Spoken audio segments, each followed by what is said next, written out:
Good morning, everyone. We are continuing here in the Kitzur Shulchan Aruch and the laws of Kedusha Shabbos, sanctity in the preparation for Shabbos, and these are the final halachas in this chapter. Samuch lachashecha, when it gets close to dark, which is close to the time of Shkia when the sun goes down, Yishal anshe beisai b'lashon raka. You should ask the people in your house in a soft voice, Hifrashtem challah? Did you separate the challah? Meaning if your wife made challah, you have to make sure that she did the mitzvah of taking challah in order that you can eat the bread that night. V'yoymer lehem, and you should say to them also, Hidliku or Hadliku es haner, light the Shabbos candles, in order that your wife, whoever is lighting in the house, should know that now is the time to light it. She should not come to desecrate, chas v'sholem, desecrate the Shabbos. Chayev adam l'mashmesh b'begodav. A person's obligated to check his clothing.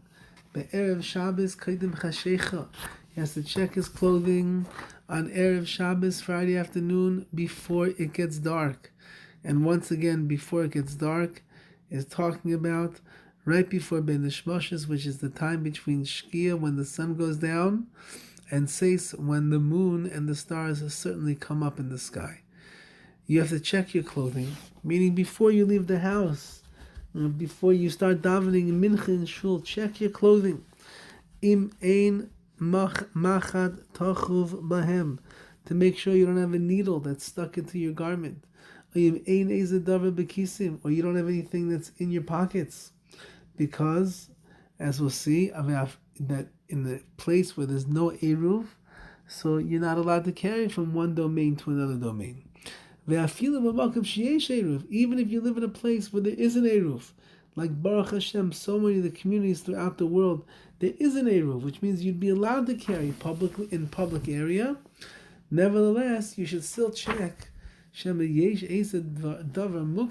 maybe you have an item in your pocket that is muktzah, as we're going to learn much later on in the halachas, which means something that is prohibited for you to be carrying on Shabbos. Let's say you left your wallet, or you left money, or you left other things that have no connection at all to the Shabbos in it.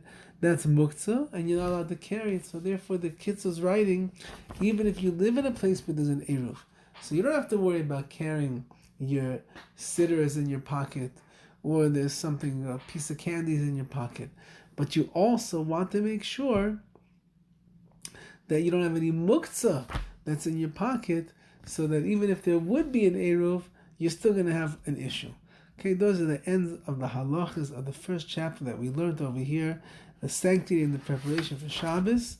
We shall continue tomorrow with a very, very detailed section in the halacha of Shabbos, and that is what we're going to call Amir La'akom, dealing with a non-Jew on Shabbos. What are you allowed to ask them to do for you? What can you not ask them to do for you? What can you benefit from if they did things for you? Maybe on their own volition, what are you not allowed to? And many other details that are involved. Be'ez Hashem, we shall see that starting tomorrow. Have a wonderful day.